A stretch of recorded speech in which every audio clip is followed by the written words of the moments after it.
প্রিয় ভিউয়ার্স, আপনারা দেখতে পাচ্ছেন এখানে এই আপুটার ভুরু অনেক পাতলা। এই ভুরুগুলো আমরা লেজার পার্মানেন্টভাবে আর্ট করে দিতেছি। আপনারা দেখতে পাচ্ছেন এক সাইডে হয়ে গেছে আর এক সাইডে হয় নাই। তো আরও ভালো করে করে দিব, আপনারা দেখতে পাবেন।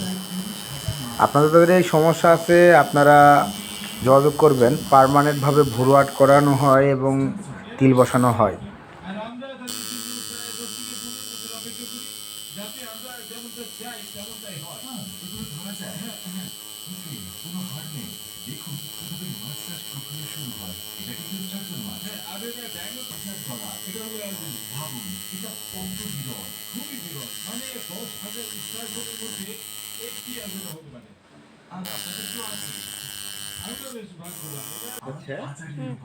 প্রতি কিলো জানি না কিভাবে 28 মাছ খাবো।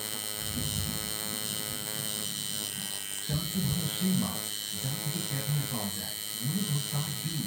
এই মাছটি পৃথিবীর প্রাচীনতম প্রাণী, এমনকি ডাইনোসরেরও আগে। তারা কত বছর ধরে এখানে আছে? 5 বছর হচ্ছে, কিন্তু এখনো ক্যাভিয়ার হয়নি। এখনো হয়নি। 5 বছর ধরে আছে, কিন্তু এখনো ক্যাভিয়ার উৎপাদন করেনি। এটি হয়তো পৃথিবীর সবচেয়ে ব্যয়বহুল খাবার। আমি এটি কখনো খাইনি।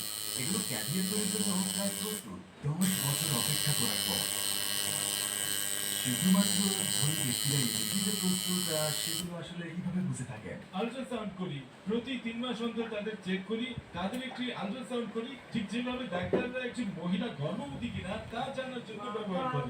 আমরা মাছের ক্ষেত্রে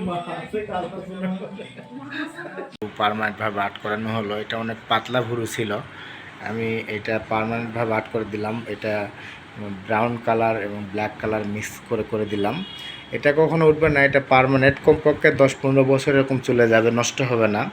তারপরে একটু হালকা হয়ে যায়, এটা অতদিন গেলে এনাফ। আচ্ছা আপু, আপনি তো আপনার ভুরুটা তো অনেক পাতলা ছিল, আপনি তো করার পরে আপনি কেমন মনে হচ্ছে বলেন তো? মানে ফিলটা কেমন লাগতেছে? এখন ফিলটা অবশ্য ভালো লাগতেছে না? হ্যাঁ। আপনি তো ওই যে আইলাইনার দিয়ে মনে হয় নর্মালি করে রাখতেছিলেন, ওগুলো ঘষা দিলে উঠে যাচ্ছিল। হ্যাঁ। এটা কিন্তু ঘষলে আর উঠবে না। এই যে এটা এটা পার্মানেন্ট ভুরু, এটা মেশিন দিয়ে আর্ট করানো হলো। তো ভালো লাগতেছে নাকি? হ্যাঁ, ভালো।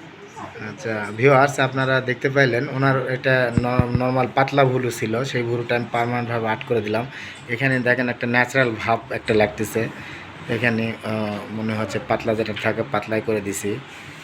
এছাড়া ভুরুর এই যে এই মোড়াটা অনেক পাতলা ছিল, এটা এটা ন্যাচারালভাবেই করে দিলাম। দেখে মনে হচ্ছে একদম পাতলা, মানে অরিজিনাল ভুরুর মতো লাগতেছে। আপনাদের যাদের এই সমস্যা আছে, আপনারা যোগাযোগ করবেন ছোটন ট্যাটু লেজার পার্লারে। এখানে লেজার মেশিন দ্বারা মুখের অনেক ধরনের কাজ করানো হয়, যেমন তিল আসিল রিমুভ করানো হয়, কাটা দাগ, জন্ম দাগ, মেস্তা বা পোড়া দাগ, ব্রণের দাগ, এগুলো রিমুভ করানো হয়। আপনারা যোগাযোগ করবেন।